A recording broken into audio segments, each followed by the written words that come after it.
Carlos is with us. Yes, great to be here. Absolutely. You look great. I love the color of that shirt. Of course, Thank you. those of you Blue's my watching at favorite color. home. I've got that color shirt too. Blue's my favorite color. I don't know. Oh, you guys should have worn Say it together. aquariums love. Yeah, absolutely. I'm on the blue train too. We could have had our property weird. source. We got to have if we're going to have a dress code, we're going to follow There's a him. dress code? Color coordination. Shoot. All right, this time last week we were talking about, and Pat didn't want to get into it too much because he wasn't sure if it was what he thought it might be.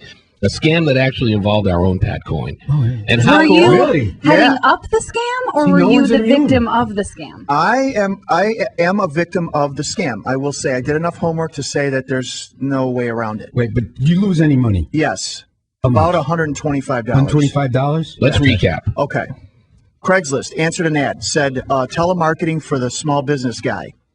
And it said weekly fees of something like $75 a week plus 25% commission upon sales. And I thought that's a home run for me because I'm used to paying $2,000 for a telemarketer or $1,500, and then they don't provide any sales, and I'm out $2,000, right? Or Right. 15. That's just common sense. I'm thinking this is a home run because I pay a sales commission to anybody. If you were selling my product, I'd pay you 25%. So I thought this is a great addition to my business channel. So then I call the guy. He says, "Yeah, let's do $75 a week. If you want to do long-term contract, like 6 months, we'll just drop it down to 65." And I did. Okay, you want PayPal? Is that okay? Because he could do the reoccurring billing, and he did. And then about 4 or 5 days later, he said he didn't give me any updates. He said he was going to give me You transcripts. did this all over the phone. Yes, Never met the guy. until the fifth day, I did meet him. He came to me and said, "Hey, I'm going to waive." He called me and says, "I'm going to waive your weekly fee." Okay, after the first charge, the first $65 charge. Come on, I want to meet with you. I got a lot of stuff to talk to you about. Let's do this, and this is going to cost you. Do another service, and it's going to cost you He upselled you. another $55. Okay, but Did you do any work by then? I didn't see any results. I thought we were going to be briefed in person. That's the thing. I got scammed. Yeah, you did. No. Art imitates life. Yeah, Pat thank Coyne. you. Wow. I gotta. It's just ironic that Pat has been plotting a scam in here for like For the last years. He's month. been hoping to be Since scammed. Carlos Yeah. joined us, I've been I've been and trying now to plot he's a the one. scam for 40 Yeah, years. Come on. How did it make you feel? Did you feel like You know what? I didn't feel bad at all because I first initially thought, man, I got some great material for Carlos. Yeah. I'm the guy, right? I got scammed. So that's why I didn't feel bad. And I thought $125, boy, that guy could have got me for a lot well, you more. got off light. Yeah. But he Yeah. was still smart. Did you hear Pat that? was smart. Pat was smart. Thanks, yes. Carlos. Flagging the Because- I owe tape. you lunch today. Why was he good. smart? Because he directed payment through PayPal, which is one of the best ways to make, if you buy anything on the internet or hire a service, PayPal is the way to go. That's safer. Safer. Because than you don't giving get up- their information and they can't get your information. Is that correct? Right, because the PayPal is sort of an intermediary to make the payment to the other side of the Right. equation. If you didn't have PayPal, most businessmen will either give up their credit card number or some checking account number or agree to automatic payments through their checking Yep. account, which would have been problematic for you because Yeah. you would have been a double whammy. Would have been a nightmare. Well, you would have been, they would have your personal information, checking information that you could be a victim of identity theft. Plus, they could wipe out your account. Okay. And that happens a lot. How did you end all this with this guy, Pat? I emailed him. I want to say just about a week ago, and I said, you haven't provided in 2 weeks. You promised to provide daily transcripts and what's going on with the product. If you're getting any sales, where's the problem? The price point, whatever. We were supposed to review this every day, and in over 2 weeks' time, nothing. And I said, could you please respond because I do this great show called Property Source Radio, and Carlos Rodriguez does this segment on scam, and I'd love to, interview or actually put you on the butcher Bring you block. to the And show, right? Yeah, pretty much. I'm the scam guy, right? I'm going to talk about you. And I never heard from him again. The strangest part was about 4 or 5 days into our first initial conversations over the phone, he liked my Facebook business page, and his last name was different than his business email. Oh, Is that what tipped you off? Or just everything yeah. in general? That did first. And then I emailed him and said, "How come your business last name?" And I never got a response. Now, how did you know about this company? You were just I was searching skimming for through Craigslist? I was actually interviewing telemarketers, and I Okay. was interviewing one in Dallas. I was ready to send him $2,000, and I happened to cruise through Craigslist under the business ads section, figuring, let's see what's going on there. You Maybe saw I'll low ball amount. boom, exactly. Oh, only $75 a week plus commission. How can you go wrong? Right. I don't have to write a check to Dallas. Once you whatever. responded, the scammer did a research on you to see what kind of mark you were. Oh yeah. Yes. And what kind of way would that be a Well, mark? just whatever information you had on your website, they use that saying They can look you up on they Facebook. look you up. Okay, that's what. They come across like they're really legit. They're factual. They did a research on your company, and this is how they're going to help you. Okay. Now this And makes me wonder, sounds Carlos, like they did nothing. Nothing. with all these scams on Craigslist is like a haven for scam Fodder. artists.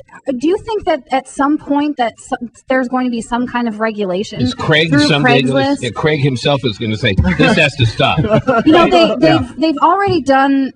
They've made some effort to kind of deter you from scammers. They give you like a disclaimer page, look for this, this, and this if you're going to. But I feel like a lot of times people just skip so that they can get to the articles, and then nine times out of 10 they get scammed. I mean, do you think there's going to be some kind of a way for them to regulate? But think about this: if I were starting a business and I wanted clients, I think and I told the guy this is a great business model because you could get huge amounts of clients that don't have the cash to write $2,000 checks to another firm to get them started for 1 week of service. Exactly. You see what I mean? Yeah. Or the guys that's already spent thousands of dollars and not seen results.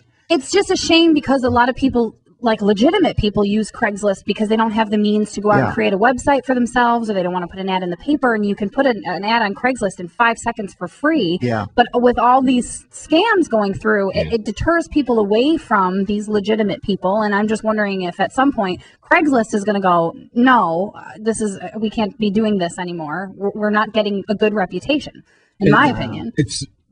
I'll answer your question in 3 points or 2 points. One, it's almost impossible to regulate the internet. I think Congress has tried and it's very difficult. 2, I remember my first day in law school where one of the professors gave out this Latin term, caveat emptor. Yep.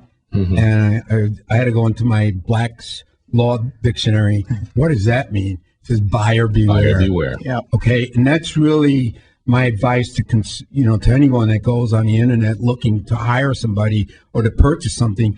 Know who you're purchasing from and do a little homework. I don't know, how much homework did you do? Not much. I was in a hurry. You were in a hurry. I was ready to write a And the- check to and the $1,500 scammer to knew another that. company. Yeah. Don't feel bad. I mean, It happens to everybody. I mean, I don't feel bad. I just think it's great that I can do a topic on it today. It cost me $125, but you're welcome. I gave you material. But I was still checking to see. Thank you. No, I appreciate it. That's what he's most happy about, Right. that we've got I would get a content. credit report because there may be some stuff going on. What if he has your PayPal account that somehow they're able to tack on to your credit information? It's possible. I already alerted the fraud department of PayPal, though. Not enough. Not enough. I'll call them back Not today. enough. You got to get a credit report to see if there's any activity. Okay. Interesting. caveat Yeah. emptor. Good Yes. point. Thank you Caveat for the advice. emptor. And this, I by love the it. way, from a guy, Carlos Rodriguez, who spent so many years in the Attorney General's office, who told me he just got scammed. Yeah. How did you get scammed? Monday. Monday, you got I'm two. attempted scam. Oh, my God. Nobody is Attempted safe. Scam. I'm at a meeting and my wife calls me up like 5 times. I'm on a conference call with my BlackBerry phone, and I hear this buzzing, and it's her. So I finally, interrupt my conference call to talk to her, and she says, "Oh, Verizon, some account representative from Verizon has called me to say something about your account."